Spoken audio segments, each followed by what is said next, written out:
Everyone, एक बार फिर से बहुत बहुत स्वागत है आप सभी का आपके अपने YouTube channel the hope Uttarakhand में। तो देखिए, कल हमने जैन धर्म कंप्लीट कर लिया है। उम्मीद करती हूँ वो वीडियो आप लोगों ने देख ली होगी। अगर नहीं देखी है तो आप प्ले लिस्ट में जाकर उसको ज़रूर देख लें। आज हम शुरू करने जा रहे हैं बौद्ध धर्म। ठीक, तो सबसे पहले हम यहाँ पर देखेंगे कि बौद्ध धर्म के जो संस्थापक थे वो कौन थे, महात्मा बुद्ध। और उनके जीवन के बारे में हम पढ़ेंगे, जो प्रमुख उनके जीवन के फैक्ट जो थे उसके बारे में हम देखेंगे। तो सबसे पहले आप लिख लीजिए संस्थापक।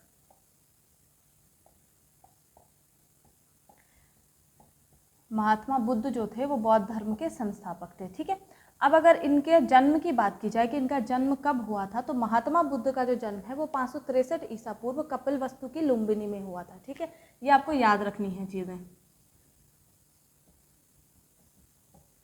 563 ईसा पूर्व कपिलवस्तु की लुम्बिनी में।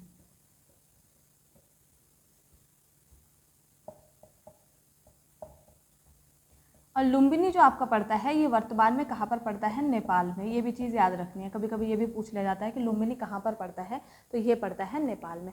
अब अगर इनके पिता की बात की जाए तो इनके पिता का जो नाम था वो था शुद्धोधन और माता का नाम था मायावती।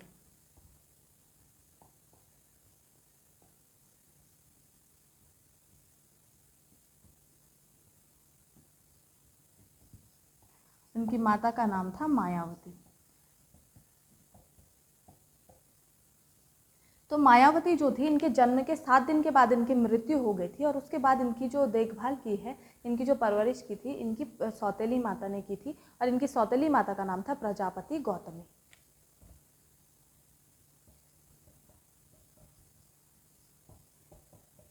और ये गौतमी इन्होंने इनकी परवरिश की थी, इसी वजह से इनका नाम क्या पड़ा था, गौतम बुद्ध भी इनका नाम पड़ा था। ठीक है, अगर पूछा जाए कि किसकी वजह से इनका गौतम बुद्ध नाम किस वजह से पड़ा था, तो इनकी माता जिन्होंने इनकी परवरिश की थी प्रजापति गौतमी, उनकी वजह से इनका नाम क्या पड़ा था, गौतम बुद्ध भी पड़ा था। ठीक है, अब इनके बचपन के नाम की बात की जाए तो इनके बचपन का नाम था सिद्धार्थ। बचपन का नाम, ठीक है, तो इनके बचपन का नाम था सिद्धार्थ। और इनकी पत्नी का अगर नाम पूछा जाता है तो इनकी पत्नी का नाम था यशोधरा। ठीक है, यशोधरा इनकी पत्नी का नाम था। और अगर इनके बेटे का नाम पूछा जाए तो इनका एक बेटा था, उसका नाम था राहुल। ठीक है, तो इतनी बेसिक सी चीज़ें हैं जो आपको गौतम बुद्ध के बारे में पता होनी चाहिए और एज इट इज़ ये ऐसे ही आपको याद कर लेनी है। अब आगे जब ये एक बार ये क्या करते हैं, कपिलवस्तु की सैर पर जाते हैं। और उस वक्त इनकी उम्र जो होती है लगभग 29 वर्ष की इनकी उम्र होती है। तो ये वहाँ पर कुछ दृश्य देखते हैं। ठीक है, ये इंपॉर्टेंट है, आपको याद होना चाहिए। जिसमें ये सबसे पहले एक बूढ़ा व्यक्ति देखते हैं। और ये बूढ़ा व्यक्ति को देखकर इनके मन में ख्याल आता है कि जो जीवन है वो अंत में जाकर कितना दुखदायी होता है, और उसे देखकर इन्हें बहुत ज़्यादा दुख पहुँचता है। इसके बाद ये थोड़ी देर आगे चलते हैं, वहाँ पर इन्हें एक बीमार व्यक्ति दिखता है। और उस बीमार व्यक्ति को देखकर भी इनके मन में यही सवाल आता है कि कहीं ना कहीं जब इंसान बीमार पड़ता है तो उसे कितने दुखों का सामना करना पड़ता है, और उसको देखकर भी इन्हें बहुत ज़्यादा दुख पहुँचता है। तीसरा ये देखते हैं शव। और शव को देखकर इन्हें ये लगने लगता है कि कहीं ना कहीं जीवन का जो अंत है, जब आत्मा अगर शरीर में नहीं है तो जो हमारा शरीर है ये कुछ भी नहीं है। और इस चीज़ से भी इन्हें कहीं ना कहीं दुख पहुंचता है। ठीक है, लेकिन अंत में इन्हें एक सन्यासी दिखता है। और वो जो सन्यासी होता है वो बहुत प्रसन्न होता है और वो अपने में ही मग्न था। तो इन्हें कहीं ना कहीं सन्यासी को देखकर ये लगता है कि जो हमारा जीवन है, या फिर ये जो सन्यासी का जीवन है, ये कितना सुखमयी है, ये सन्यासी कितना प्रसन्न है अपने जीवन में। और उसी से प्रेरणा लेकर ये क्या करते हैं, सन्यास ले लेते हैं। ठीक है, तो ये क्या क्या देखते हैं अपने जब ये कपिल वस्तु की सैर पर गए हुए होते हैं। सबसे पहले एक बूढ़ा व्यक्ति देखते हैं, दूसरा ये देखते हैं एक बीमार व्यक्ति, तीसरा इन्हें एक शव दिखाई देता है, और चौथा इन्हें एक सन्यासी दिखता है। ठीक है, तो इन्हीं चीज़ों को देखकर ये क्या करते हैं, सन्यास ग्रहण करते हैं, सन्यास जीवन व्यतीत करने का फैसला लेते हैं। ठीक है, तो इन्होंने जो गृह त्याग किया था वो 29 वर्ष की आयु में किया था। और गृह त्याग करने की जो घटना है वो बौद्ध धर्म में कहा गया है उसको महाभिनिष्क्रमण। ठीक है, ये बहुत इंपॉर्टेंट है, ये आपको पता होना चाहिए। गृह त्याग को कहा गया है महाभिनिष्क्रमण।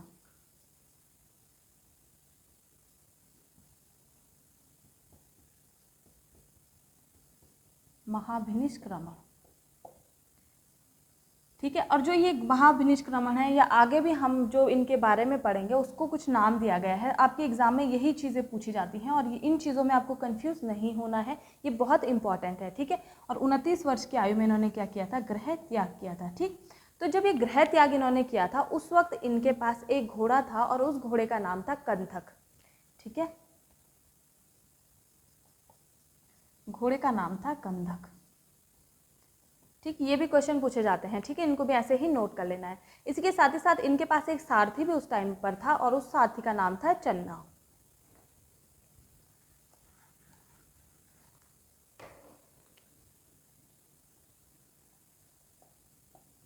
सारथी का नाम था चन्ना। ठीक है, ये भी आपको याद रखना है। ठीक, तो जब इन्होंने ये अपना गृह त्याग कर लिया था उसके बाद इनको ज्ञान की जो प्राप्ति हुई थी वो हुई थी गृह त्याग करने के 6 वर्ष के बाद बोध गया में, जो कि बिहार में है। ठीक है, और निरंजना नदी के तट पर इनको ज्ञान की प्राप्ति हुई थी, पीपल वृक्ष के नीचे।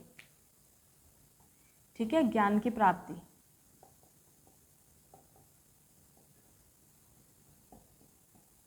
ये हुई थी बोध गया में। और बोध गया कहाँ पर है, ये बिहार में है, निरंजना नदी के तट पर।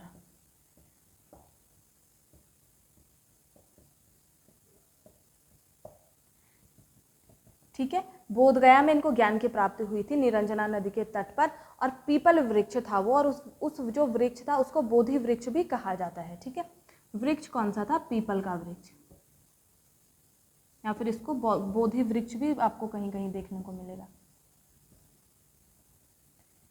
ठीक, इतना पढ़ने के बाद अब एक बहुत इंपॉर्टेंट क्वेश्चन यहाँ से एग्जाम में पूछा जाता है, वो आप नोट कर लीजिए कि जो ये बोधि वृक्ष था इसको एक राजा के द्वारा काट लिया गया था और उस राजा का नाम था शशांक। ठीक है, इस बोधि वृक्ष को किसके द्वारा काटा गया था ये पूछा जाता है।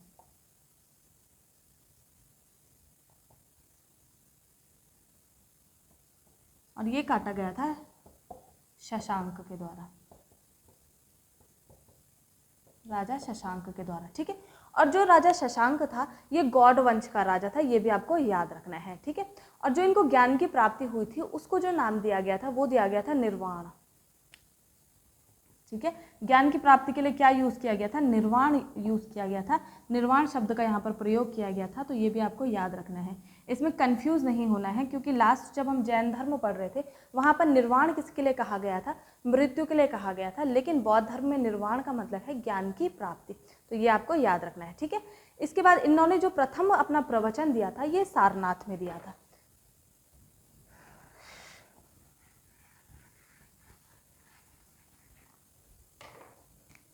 ठीक है, प्रथम प्रवचन अगर आपसे पूछा जाता है तो ये इन्होंने दिया था सारनाथ में।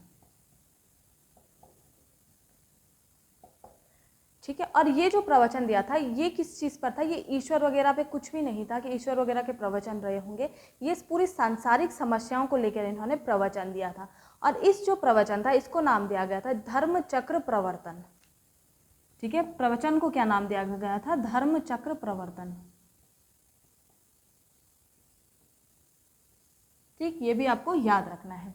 तो जब पहला जो इन्होंने प्रवचन दिया गया था उसके बाद इनके कुछ अनुयायी बन गए थे, और प्रमुख अनुयायी जो शासन थे उसमें एक बिंबिसार का आपको नाम देखने को मिलेगा, प्रसेनजीत का नाम देखने को मिलेगा, उदयनी का नाम देखने को मिलेगा, और अशोक का यहाँ पर नाम देखने को मिलता है। तो प्रमुख अनुयायी शासक आप लिख लीजिए।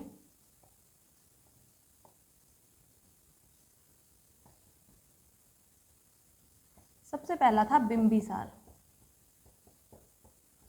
और बिंबिसार के बारे में एग्जाम में यहाँ से पूछा भी जाता है। ठीक है, दूसरा है प्रसेनजीत,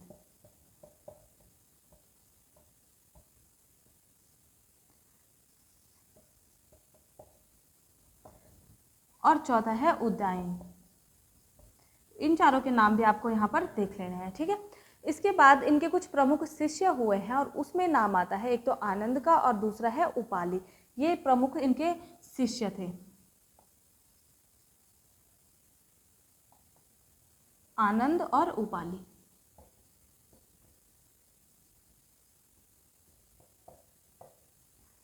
ठीक है, ये दोनों इनके प्रमुख शिष्य थे। अब जो है इन्होंने सांसारिक दुखों को देखते हुए एक बात बोली थी, और वो बात आपसे एग्जाम में पूछी जाती है कि जो पूरा संसार है वो दुखों से भरा हुआ है, और ये दुख मनुष्यों को क्यों मिलते हैं, उनकी इच्छाओं की वजह से। तो कहीं ना कहीं उन्होंने जो मनुष्य की इच्छाएं थी उसे ही दुख का सबसे बड़ा कारण बताया था। ठीक है, तो ये एग्जाम में पूछा जाता है किसके द्वारा कहा गया था, तो ये गौतम बुद्ध के द्वारा कहा गया था। और इन दुखों से निवारण करने के लिए उन्होंने कहा था कि आपको अष्टांगिक मार्ग की तरफ जाना चाहिए। ठीक,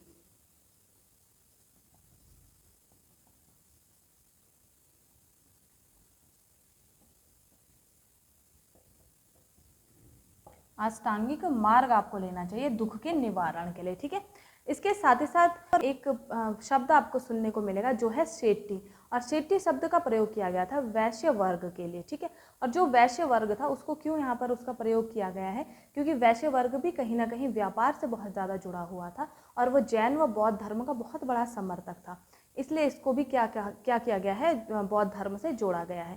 तो अगर आपसे पूछा जाता है कि शेट्टी शब्द किसके लिए यूज़ किया गया है बौद्ध धर्म में, तो शेट्टी शब्द यूज़ किया गया है वैश्य वर्ग के लिए, वैश्य वर्ग के लिए। ठीक है, और महात्मा बुद्ध ने कहा है कि जो दुख का निवारण अगर आपको करना है तो इसके लिए आपको क्या करना है, मध्य मार्ग को ही श्रेष्ठ मानना है। मध्य मार्ग का क्या मतलब है यहाँ पर, कि अगर आपके दो भाई हैं और तीसरे आप हैं, दोनों भाइयों में अगर लड़ाई चल रही है तो आपको किसकी साइड जाना है वो वहाँ पर डिसाइड करना होता है। तो यहाँ पर आप किसी एक की तरफ ना जाते हुए कोई बीच का रास्ता ऐसा चुने जिससे कि आप दोनों की साइड हो सके, यानी कि दोनों आपसे दूर ना रहें। तो इस तरीके का कोई मध्य मार्ग आपको चुनना चाहिए। ठीक है, किसी एक की तरफ नहीं जाना चाहिए। इसके साथ ही साथ जो बुद्ध के आपको उपदेश मिलेंगे वो किस भाषा में दिए गए हैं, अगर ऐसा पूछा जाता है तो बुद्ध के उपदेश पाली भाषा में दिए गए थे। ठीक है, और पाली भाषा जो है ये नॉर्मल जो जनमानस होते हैं उनकी भाषा कही जाती है। ठीक है, जो वहाँ पर लोग नॉर्मल भाषा बोलते थे वो भाषा थी पाली भाषा। उपदेश की भाषा लिखो,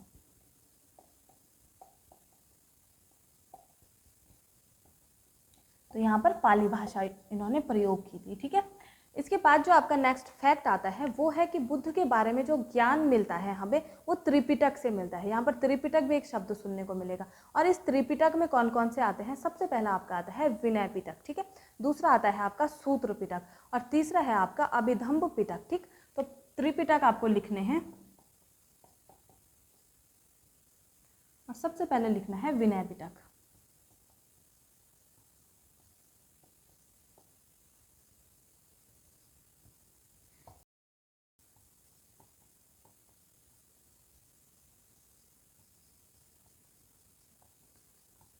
अभिधम्ब पिटक।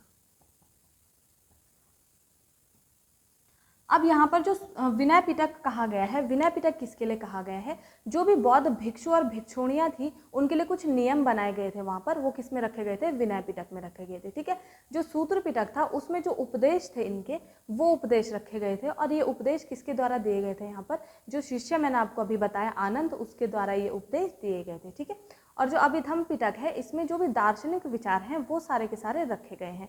तो सबसे पहले आपको लिखना है विनय पिटक में क्या दिया गया है, बहुत भिक्षु और भिक्षुणियों के नियम रखे गए हैं।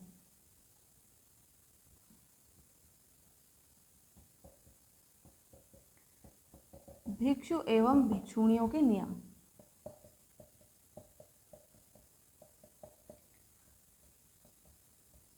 ठीक है, जो आपका सूत्र पिटक है यहाँ पर उपदेश रखे गए हैं, और उपदेश किसके द्वारा दिए गए हैं, ये दिए गए हैं इनके शिष्य आनंद के द्वारा।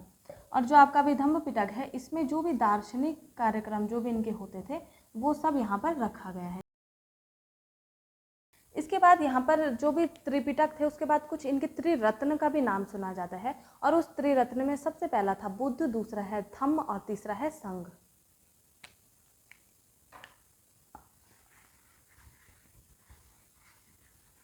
त्रिरत्न यहाँ पर लिख लीजिए, पहला है बुद्ध, दूसरा है धम्म,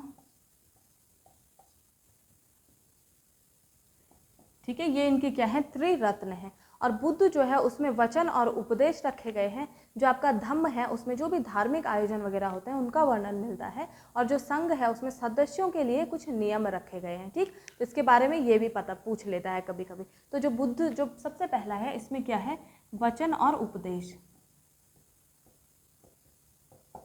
ठीक है, ये धम्म है। इसके बाद जो आपका थंब है इसमें रखे गए हैं धार्मिक जो भी आयोजन है।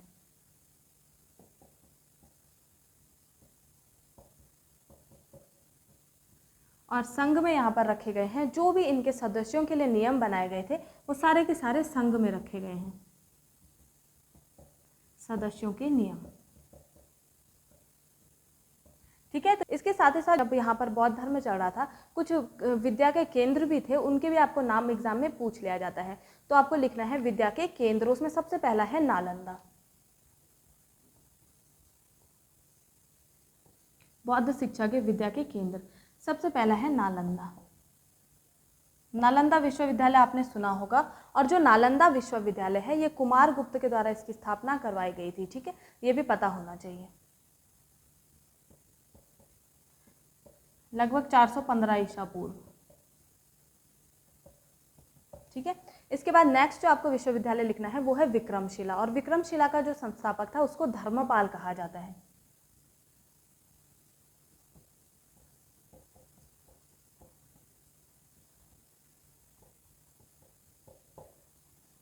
ठीक, तीसरा विश्वविद्यालय है वल्लभी और चौथा है तक्षशिला। वल्लभी और तक्षशिला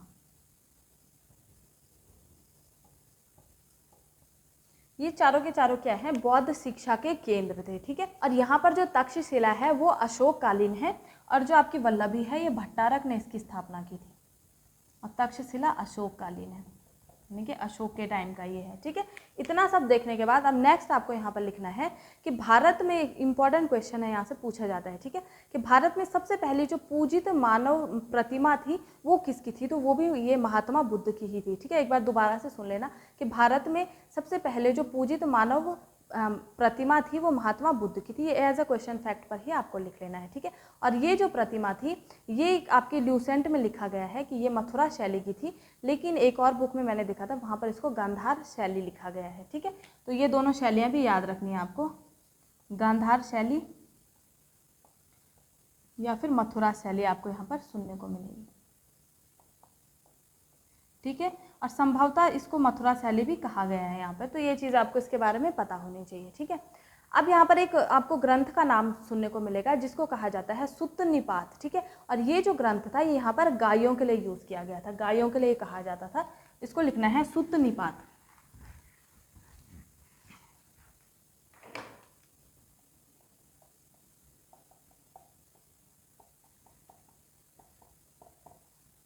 और सुत्त निपात में किसका वर्णन किया गया है, गाय का वर्णन किया गया है। और यहाँ पर गाय को जो है 3 नामों से पुकारा गया है, उसमें सबसे जो पहला है वो है अन्नवा, दूसरा है वन्नदा और तीसरा है सुखदा। सबसे पहला गाय को कहा गया है अन्नदा, वन्नदा और सुखदा। ठीक है, तो एग्जाम में ये कैसे पूछा जाता है, सीधा पूछ लेगा कि सुत्त निपात में क्या किसका वर्णन किया गया है, तो गाय का वर्णन किया गया है। किस किस नाम से गाय को पुकारा गया है, तो अन्नदा, सुखदा और वन्नदा के नाम से गाय को यहाँ पर पुकारा गया है। इसके साथ ही साथ एक क्वेश्चन यहाँ से और पूछा जाता है कि वो कौन सा शासक था जिसने बौद्ध अनुयायियों की हत्या की थी। ठीक है, उन्हें मौत के घाट उतारा था, तो उसका नाम है महिर कुल। ठीक है, महिर कुल जो था ये क्या था, शैव भक्त था, और इसने बौद्ध अनुयायियों को मौत के घाट उतार दिया था, उनकी हत्या कर दी थी। ठीक है, इसके साथ ही साथ कौन सा वो शासक था जिसने कि बौद्ध धर्म को विदेशों में भी फैलाया, तो वो था अशोक। ठीक है, और अशोक ने श्रीलंका में, मध्य एशिया के इलाकों में भी बौद्ध धर्म को फैलाया था। बौद्ध धर्म का प्रचार जो है वो विदेशों में किसने किया था, अगर ये पूछा जाता है तो वो था अशोक।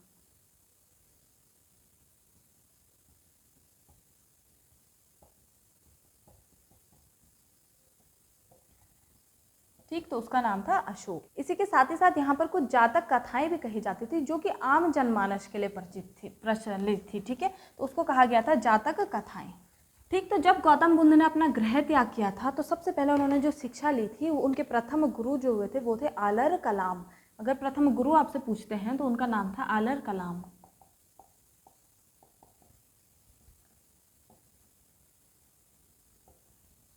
ठीक है, उनका नाम था आलर कलाम। इसके बाद सर्वाधिक उपदेश जो इन्होंने दिए थे वो श्रीवस्ती में दिए थे, ये भी आपको पता होना चाहिए। सर्वाधिक उपदेश इन्होंने कहाँ पर दिए थे, श्रीवस्ती में, श्रीवास्ती।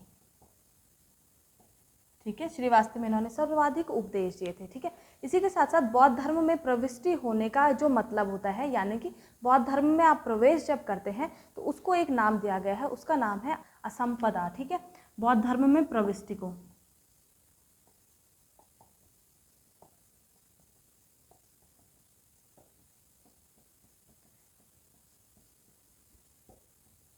कहा गया है असंपदा। ठीक है, और इसकी जो उम्र रखी गई थी, यानी कि बौद्ध धर्म में जो एंट्री की उम्र रखी गई थी वो रखी गई थी 15 वर्ष। ठीक, इसी के साथ साथ जो बुद्ध के अनुयायी थे वो बाद में जाकर क्या हो जाते हैं, 2 हिस्सों में डिवाइड उन्हें किया गया था। और ये 2 जो हिस्से थे, यानी कि 2 भाग जो थे, उसमें एक था भिक्षुक, दूसरा था उपासक। ठीक है, भिक्षुक का क्या मतलब होता था, जिन्होंने संन्यास ले रखा था, गृह वगैरह सब त्याग कर रखा था। उपासक में उनको रखा गया था जो गृहस्थी में थे लेकिन फिर भी वो बौद्ध धर्म के अनुयायी थे। तो ये 2 भी आपको पता होना चाहिए। ठीक है, इसी के साथ साथ बौद्ध सभाएं यहाँ पर हुई थी और टोटल यहाँ पर 4 बौद्ध सभाएं हुई थी, उसके बारे में भी आपको पता होना चाहिए। तो प्रथम बौद्ध संगति जो हुई थी वो 483 ईसा पूर्व हुई थी। अब हेडिंग डाल लीजिए बौद्ध सभाएं। ठीक है, बौद्ध सभाएं, और यहाँ से आपके लगा लीजिए बहुत ज़्यादा क्वेश्चंस पूछे जाते हैं। और प्रथम जो यहाँ पर हुई थी, यानी कि इसको कहा जाता है प्रथम बौद्ध संगति, ये हुई थी 483 ईसा पूर्व, और शासक उस टाइम पर कौन था, अजात शत्रु।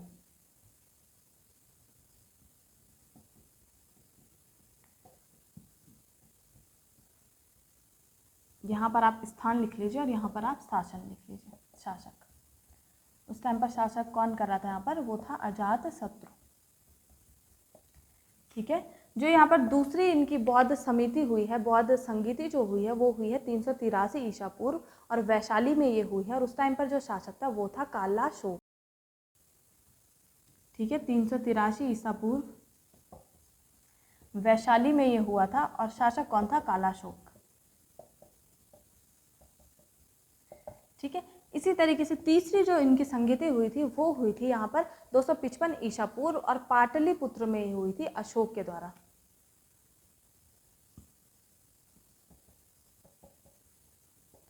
पाटलिपुत्र, और उस टाइम पर यहाँ पर शासक कौन था, अशोक था। और अंतिम जो हुई थी, यानी कि चौथी जो इनकी संगति हुई थी वो हुई थी लगभग प्रथम ईसा पूर्व तक ये हुई थी, और कुंडलवान में ये हुई थी। कुंडलवान आपका जम्मू कश्मीर में पड़ता है, और कनिष्क उस टाइम वहाँ पर शासक था, प्रथम शताब्दी में। और कनिष्क क्या था यहाँ का, उस टाइम शासक था।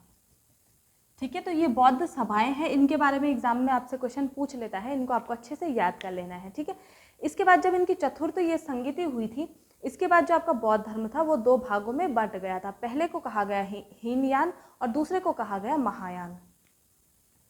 ठीक है, पहला भाग जिसको उसको कहा गया हीनयान, और दूसरे को कहा गया था महायान।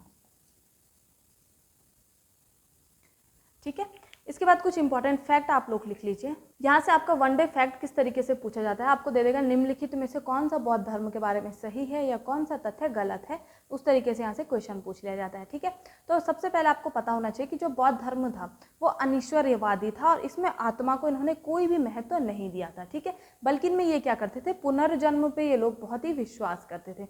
इसके साथ ही साथ इनका एक पवित्र त्योहार है जो कि वैशाख पूर्णिमा को पड़ता है, यानी कि बुद्ध पूर्णिमा को।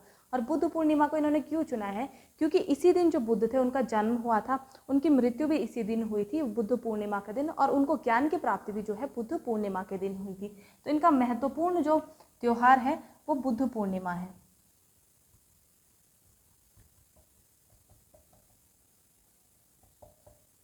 बुद्ध पूर्णिमा या वैशाख पूर्णिमा इसको कहा जाएगा, और क्यों है मैंने आपको बता दिया है। ठीक है, इसके साथ ही साथ महात्मा बुद्ध की जो मृत्यु हुई थी उसको क्या कहा गया था, महापरिनिर्वाण उसको कहा गया था। और ये भी आपको याद रखना है कि महापरिनिर्वाण किसको कहा गया था। ठीक है, महापरिनिर्वाण और निर्वाण में कंफ्यूज नहीं होना है।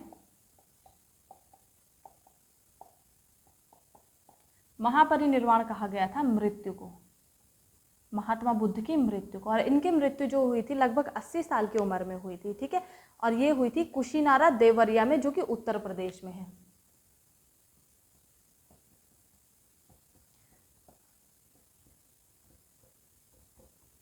और ये कहाँ पर है, यूपी में है। ठीक है, इतना आपको इसके बारे में पता होना चाहिए। तो ये आपका यहाँ पर बौद्ध धर्म आज समाप्त होता है। लगभग जितने भी फैक्ट एग्जाम में पूछे जाते हैं मैंने कवर कर लिए हैं। आप इसे अच्छे से देख लेना, इसी तरीके से याद कर लेना। अब बुक में जैसे दिया गया है, मैंने इजी टर्मिनोलॉजी यूज़ करके आप लोगों को समझा दिया है। इनकेस फिर भी कोई प्रॉब्लम होती है, कमेंट करके आप मुझे पूछ सकते हैं। इसी के साथ आज की वीडियो को एंड करती हूँ। आप लोगों से सिर्फ एक रिक्वेस्ट है कि आप वीडियो देखते हैं, अच्छी लगती है तो उसे लाइक शेयर ज़रूर करें। इसी के साथ धन्यवाद।